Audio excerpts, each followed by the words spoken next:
Welcome to another episode of Carry Trainer. Today we are talking about terminal ballistics, and we are going to be using Super Vel's new solid copper hollow points. These are complete copper bullets. They're not the first ones to make it, but Super Vel was the inventor of the original jacketed hollow point bullet. Nowadays, the two men that run that company have like 100 years of combined ballistic experience. So they have just brought to market 380, 9mm, 45 ACP, and 10 millimeter. Some people say, why 10? Why not 40? Well, 40 caliber is well proven to not be the end all be all that people think it is, and 10 is around a lot of guys are going to be using for deer hunting, pig hunting, home defense, and the like. So check this out.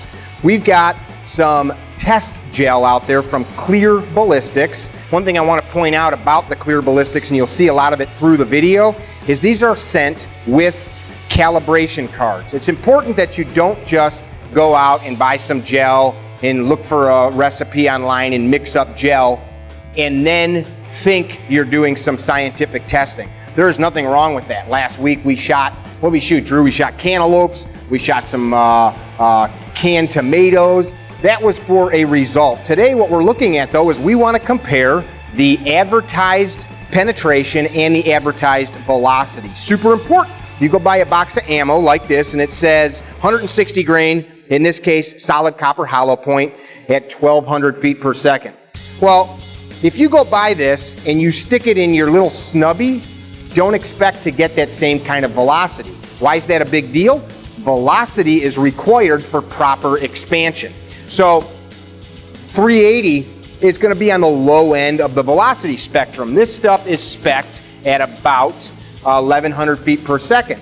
Now if we took this and we're going to test it out of a gun that I know is going to give us velocity. Why am I going to do that? Because I wouldn't carry this stuff in some little snubby that's going to have it going all along at 700, 800, 900 feet per second. Why? Because I'm not going to get the expansion. I'm not going to get the performance. And that's what's important when you're looking at ammunition to save your life or the life of another. So we're going to not only test these out of the guns that we would actually carry it in, but I'm going to show you guys why it's important to do so and understand this. So like the 45, for example, I've got an old school Colt 1911. That's going to give us a good high velocity. We're going to also test the velocity out of a Glock 30S, shorter barrel. And then we are also going to run it out of, for the 45, that's it. 9-ball. We're going to run the 9 out of a 17, out of a 19 size barrel, and then out of a little miniature Kahr here. And there's guns that have smaller barrels than the Kahr, but Glock 43, this size CW9, you're going to see a difference in the gel. You're going to see a difference in velocity. They're congruent. You cannot just look at bullet weight. People say, well, we'll just carry a heavier bullet. That's not how it works. In order to get the deformation of the bullet, which is the bullet upsetting, that's the industry term for that, you're looking for upset. So I don't want this beautiful little chunk of copper to pass through a target or a subject and come out looking the same. I want it to upset. I want that metal to erupt and cause more damage and dump its energy. The other thing that we're going to do is I'm going to show you some good old-fashioned target ammo. Now, I've never shot ballistic gel with the Super Vel that I train with. We've done it with other jacketed hollow points, NATO rounds, which are even higher velocity. But I'm still betting that we're going to see little to no deformation, and we're going to see possibly a complete pass-through of the gel block. Let's get to it. Enough talking. Here we go. 380.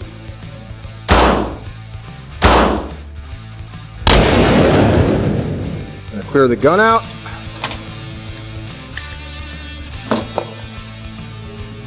Range is safe. So super cool. First test with that 380.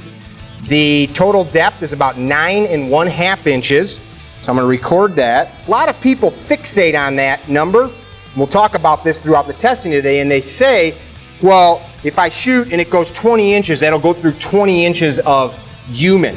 Hey, if you're looking at these ballistic blocks and comparing it to a human body, hold your horses. These things are not meant to be analogous to human tissue. They're a test medium. This is meant to be a test medium so that you can compare one bullet to the next and have a static testing platform. That's the purpose of it. It's not to say that if it goes through 9 inches of this, it will go through 9 inches of human flesh. There is no bone, there is no gristle, there is no clothing. Yes, test protocols include putting clothing and different barriers in front of the gel. This is a test medium. I'm gonna grab my pocket knife here and let's see what this guy looks like. This is gonna be cool. You can see this stuff is very, very sticky. Now, something to think about, guys. When you're doing this, you gotta be super careful because you are digging out of the block a very sharp chunk of metal. You could cut yourself pretty darn easily. So I'm gonna just get that dug loose. I don't want to destroy this block because I do want to hit it one more time today. So check this out. That is cool. So our little 380, we've got 100% retention. I mean, there might be a couple minute little particles that are still in the block there. Our pedals are fully open, and the weight retention is what's important. You see this new ammo coming out where the stuff explodes? This is what causes the damage. That's what opens and causes the damage. That's where you're sending energy into a controlled area. When you see this ammo that explodes into a million little bits, something as small as a 380 is not going to get the job done. So very cool. We will get ready for the next test now. Let's look up, just want to real quick give you one more number here. So the total width.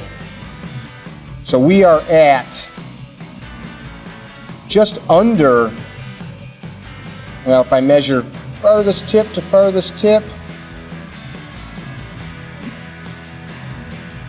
we're just a tinch under 3/4 of an inch. See that? So that about doubled in width. Pretty cool. So now we're running the 9mm, 115 grains. We are out of a full-size Glock 17. This one's been customized by Boresight Solutions, but totally stock Glock barrel. Here we go. Let's see what that looks like.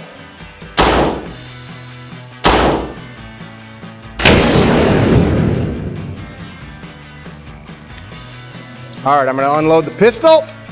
Our velocity, 1332. 1332. That is quick, ladies and gentlemen. 1,332 feet per second. Woo-hoo! Look at that, bro. All right, so we just tested the 9mm. That 9mm we tested was out of a Glock 17 Gen 4 stock barrel, 1,332 feet per second. Let me grab the tape measure here, Drew. So this sucker is at the back side of the block, 20 inches. Now, we're gonna open this guy up here, get it out. What I want you guys to see again is the deformation. And don't cut yourself if you're gonna do any of this. Check out the way that those pedals folded back. Everything is still intact. We have not lost or had a bunch of separation.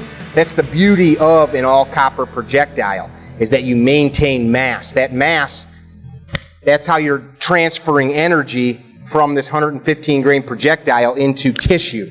So, I want to test this while I've got this block out. We've got high speed of this wound channel. It looks really good. I want to see the high speed on it though, how it opened. And then we are going to run a couple of tests on shorter barreled 9mm so we can see what, if any, difference we have. Ready to do that, Drew? Yep. All right. Phones are recording. Eyes and ears.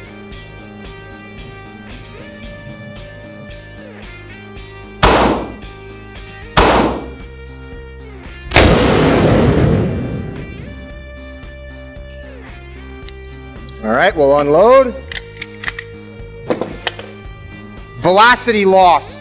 Velocity loss from 17 to the 19 took us down to 1,267 feet per second. Something super interesting here, and this is what I wanted to show you guys in this test today. We're gonna do one more round in here. I should have left the other one in here. So this one was at the back side of the block. I've already destroyed our science experiment by pulling it. That was the, let me start again.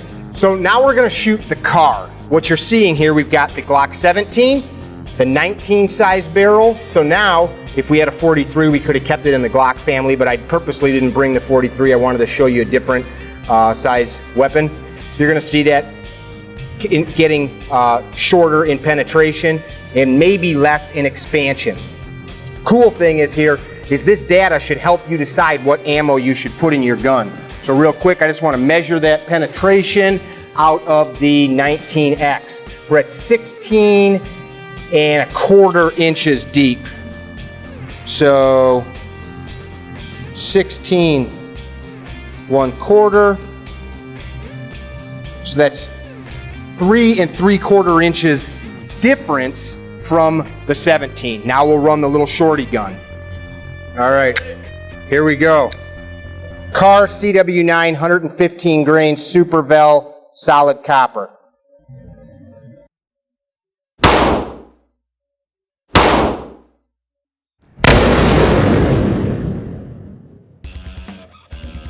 All right, we'll clear the gun out.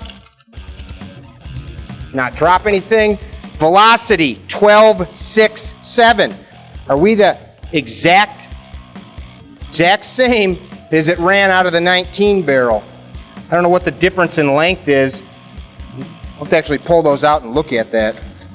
All right, so that was pretty interesting. We ran a Glock 17, a 19X, and a Kahr CW9, which I believe the barrel length difference from the Glock 19X and the Kahr is about 3/4 inch. I'm gonna grab those and we're gonna take an actual look so that we know what that difference is. And I want you guys to see what that equates to in velocity.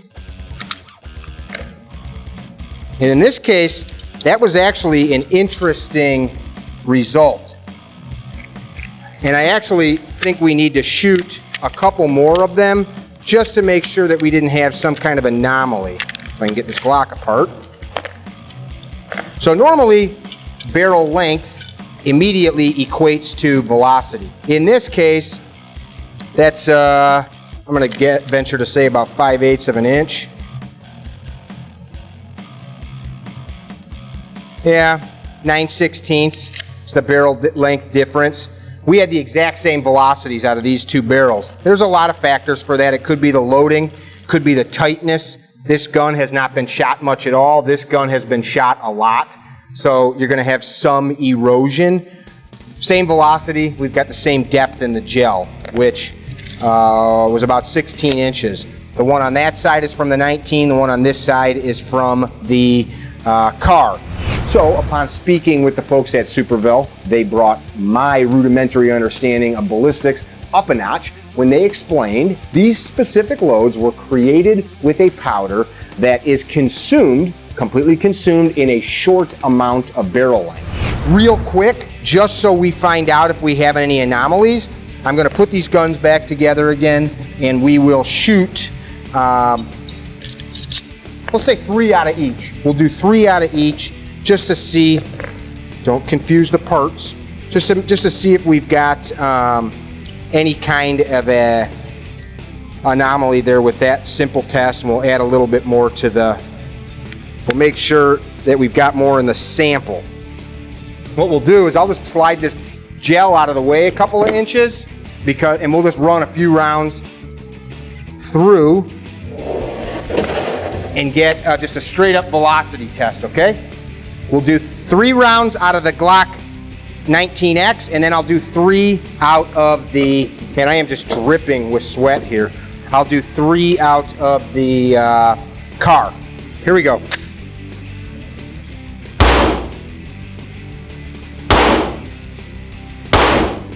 All right, there was 3 more out of the 17. You want to check that out, and then we've got it. So that's the Glock 17 Gen 4. 3 more shots. That way we can, what we're looking for is there any big swings? Our first test shot with that was 13.32. So we've got a really, really close tolerance from shot to shot. We'll do the same thing now with the 19X. So we've got a little shorter barrel. 1, 2, and 3. Here we go. Same. 1, 2, 3. All right. So our next 3. The one that we first shot was 1267. We've got 1273, 1265, and 1268. That is ridiculously close velocities. That tells you about the quality of the loading process. Now we'll jump down to the little Kahr. I wish now doing this that I had brought the 43, because I would not have guessed that this little Kahr would have kept these velocities up. Here we go. 1, 2, 3. All right. So with that little Kahr, our velocities went 1239, 1250, 1246. So they are definitely a few feet per second slower. That's not appreciable. Walther PPS with the 115 grain. We will run 3 of these to see if the velocity changes. Cool. Nope. I'm really impressed with that. 1264, 1263, 1259. That is freaking awesome. The variance is so little. That is really cool, and that's very important because that tells us that with that little gun, and you want to test this, that you're going to get velocities that are going to give you penetration and expansion. And we're going to get into that now in a moment with regular 9mm jacketed ammo, so you can see what happens when you have no expansion.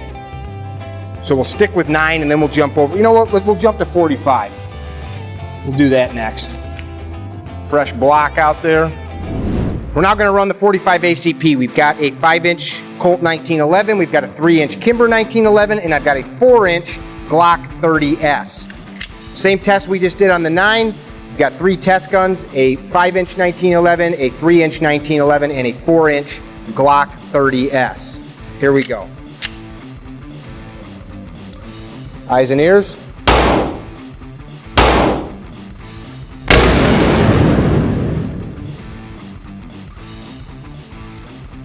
We unload. All right, let's see what that monster looked like. And once we get the gel data, we'll move the block out of the way and we will get more velocity tests out of each of these. So our speed, that's pretty exciting. 1,285 feet per second out of that. 1285. Let's see what kind of penetration we're looking at. All right, that was the first test out of the 5-inch 1911. We've got a 12-inch penetration. We're going to dig these out in a minute. We've got great expansion. There's no pedals that have fallen off.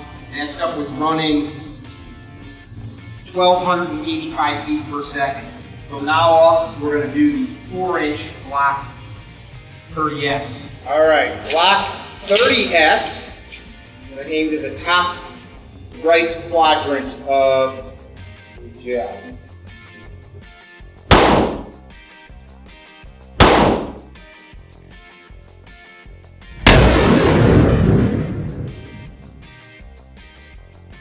Bam! Yeah, we got something screwy with the velocity there. It only read 220. All right, 3-inch 1911. This one happens to be a Kimber. Let's shoot the bottom left quadrant of the gel.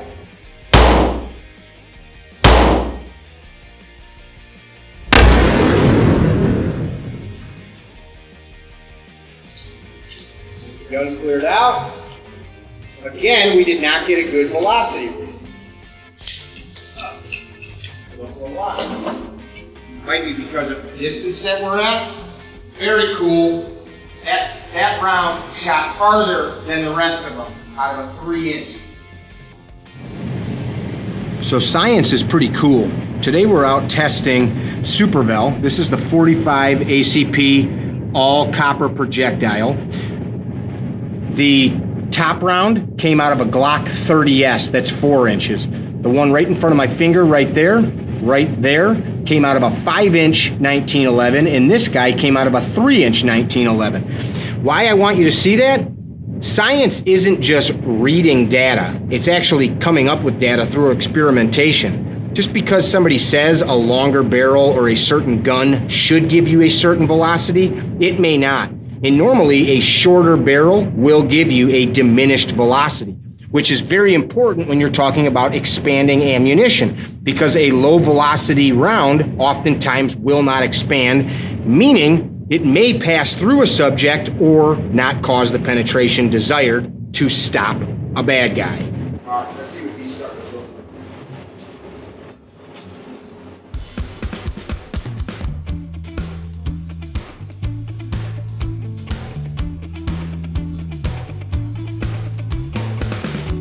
So before 45 caliber, after. That's just under an inch wide, guys. Just under an inch wide. It's about 7/8 of an inch. That's pretty freaking awesome. It almost doubled in width. Pretty cool, huh? Yeah. That's the one that came out of the 5-inch.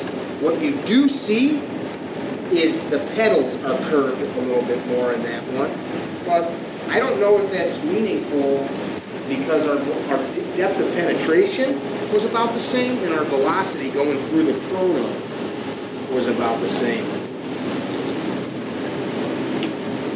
Alrighty. So that guy came out of the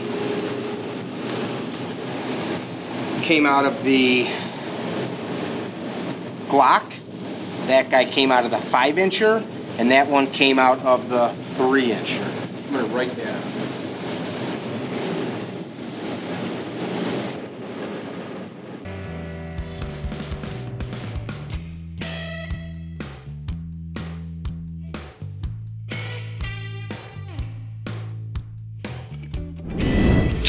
All right, 9mm ball ammo.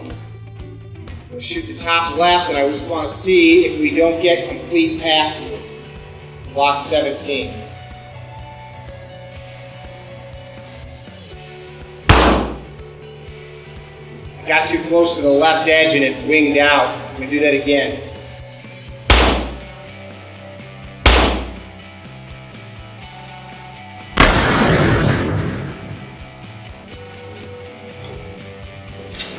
I had an error for some reason on the chrono. Oh yeah, she went all the way through. Now, here's something you're going to see that's pretty crazy, Broski. Look at this. I don't even know if I want to show people this shit. Look at the wounding. Look at the wounding from that frickin' 9-ball, dude. It went in, tumbled, created a big ass hole. Are you recording? Yep. All right, guys, so here's what I want to show you. Very interesting. I was just shooting my low velocity Super Vel training ammo. Not only did it pass completely through the block, it tumbled as it went through, which from a defensive, stopping a bad guy perspective might be a good thing. But that hard 9-ball ran in about 10 inches, looks like it tumbled, and it continued straight on through into the trap. So if you think about using this ammunition, hardball ammunition, I don't care what caliber, this is the reason that expanding bullets were designed, was because of these over-penetration problems. So think about this, even if the ammunition got the job done from a lethality standpoint, from the standpoint of causing internal damage to whatever threat you're trying to incapacitate and stop, that round is now running straight through somewhere. Out in the world, guys, there's not steel bullet traps everywhere. There's not the proverbial concrete wall or brick wall. We talk about this stuff in training, like go to cover. Guys, there's many spaces and places where there is nothing to be a backstop for a bullet except more people, more houses, more schools, parked cars, whatever. Think about what you're carrying. Think about what happens from a terminal ballistic standpoint when that round impacts not just gel, but flesh. And is that round going to pass through with a high degree of certainty, which is what's going to happen here, or with a low degree of certainty, which is what's going to happen with a quality expanding round? This is Mickey with CarryTrainer.com. If you're not subscribed to our channel, please think about doing so. We put up new videos all the time. We try to put a lot of energy into it. We try to bring you guys good content with good products like the Super Vel all copper ammunition. Be well. All right, so we had some really interesting data here. Stuff that I thought was going to go down a certain way didn't. One of those things was that we had very similar velocities from the 9mm and the 45 out of different barrel lengths. Well, upon talking with the Super Vel folks, they explained to me that that's totally on purpose. They created these rounds using a powder that burns rapidly, and the way that projectiles reach their maximum velocity is not just how much gunpowder, but it's also the type of gunpowder and how long that powder burns. So a powder that burns for a long time is going to push longer in a longer barrel. If you take a fast burning powder like what's in this load and it burns up quickly, you're going to end up with a very similar velocity in different length barrels. It's science here, and the purpose is that we do not want to reach too high a velocity where these light all copper bullets overpenetrate a target. They were thinking, and that's what makes these guys innovators as they were when they invented the jacketed hollow point back in the 50s and 60s. Super cool. Super Vel. Super awesome.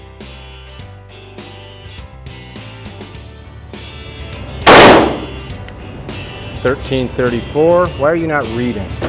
Terminal ballistics. And we're going to be doing some. See, there we go. Right out of the gate, Drew. Welcome to an. All right, so now we're going to run 45 ACP tests. We've got a 5-inch Colt. We've got a 3-inch Colt. Not Colt. Let me do that again. Hey, Drew.